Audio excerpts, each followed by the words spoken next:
Okay, recently I made a video sharing some of my apprehension about Starfield. That was following Starfield's reveal at the Bethesda conference. Then I saw what Starfield game director Todd Howard had to say next, and I have to say now I'm much more optimistic about it.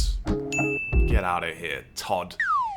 So here's the gameplay that was shown off. After all this gameplay, I was kind of cautious about how much procedural generation there'll be, how empty the game could feel, and how much handcrafted content there'll actually be in the game. But Howard has since addressed all of these concerns. In an interview with IGN, he says, quote, "We have done more handcrafting in this game, content-wise, than any game we've done."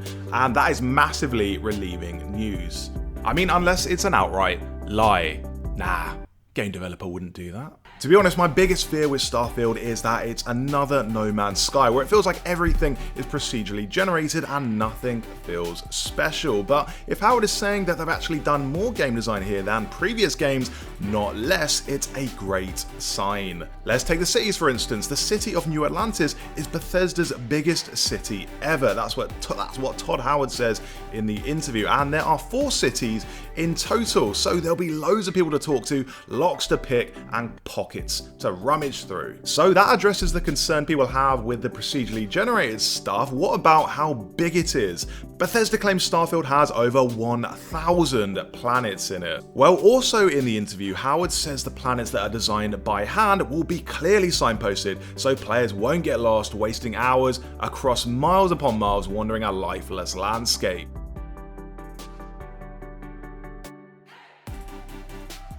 Signposting is crucial, so again, it's amazing to hear that they've got signposting in the game. Maybe you'll be wandering on a planet and a little thing will pop up saying, hey, did you know you're actually in the wrong place? You have to go over here. And that will save loads of hours of aimless wandering. But then why put a bunch of meaningless planets in there in the first place? To that, Howard says there's not a huge gap between procedurally generating one planet and procedurally generating a whole bunch of them. So in short, you might as well. According to what was said in the interview, Starfield's critical path is 30 to 40 hours long.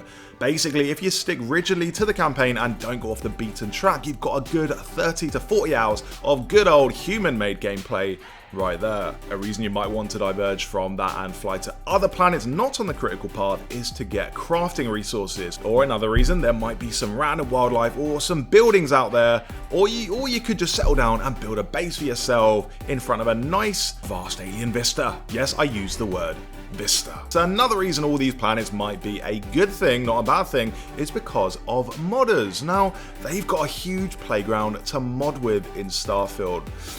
So rather than cramming everything into a handful of open spaces in the likes of Skyrim or Fallout 4, here are 1,000 freshly procedurally generated wide open planets to get creative with. So that's where having loads of planets comes in handy. You don't have to visit them all, but it gives modders something good to do.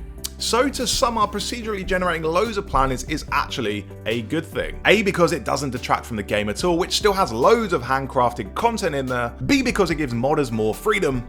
And C, because if you're going to procedurally generate one planet, you might as well chuck in 999 more. Anyway, that's what I think, but what do you think? Let me know your thoughts about Starfield down in the comments. If you enjoyed the video, feel free to subscribe to the channel. That would be very much appreciated, and I'll leave you with some gameplay of Starfield. So, you found something? The new guy found it.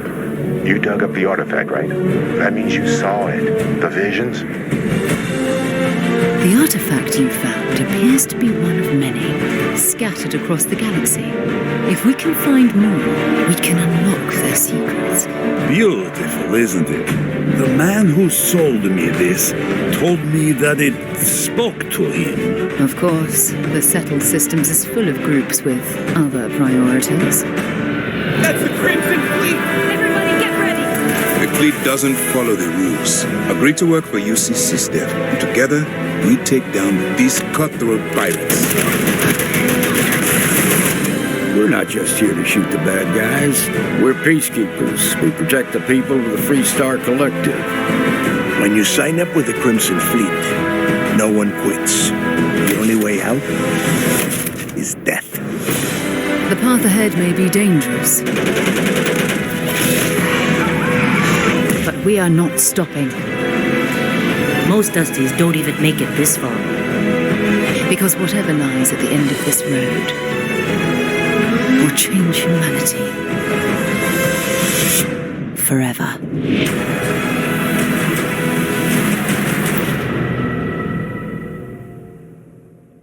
That gives you a look at the stories in Starfield.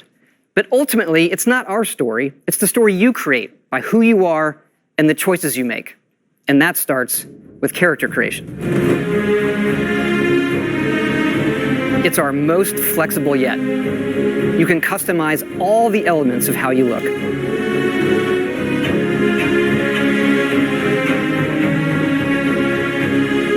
You'll pick a background that gives you 3 starting skills. Says here you spend some time as a diplomat. Having a way with words might prove useful. There are optional traits, and these come with unique advantages and disadvantages. But it's not just in how you can look, but in how your character plays and develops.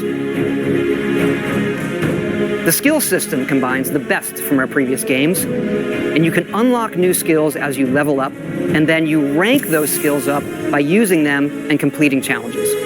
And there's deep crafting systems, from running research projects with resources you find, to crafting weapon mods needed to survive.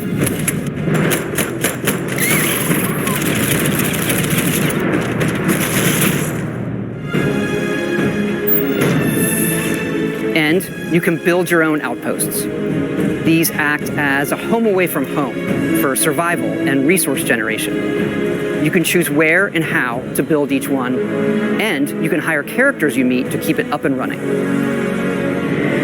But that's not all. You can even build your own spaceships.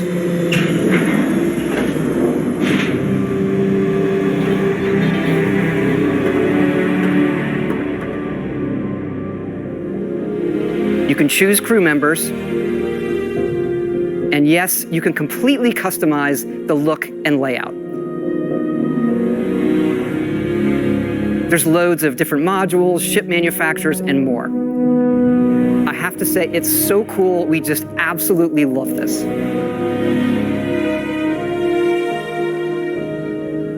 It's not just how the ship looks, it's how it performs, from engines to shields to weapon systems, because yes, you can fly it. Thrusters boosted.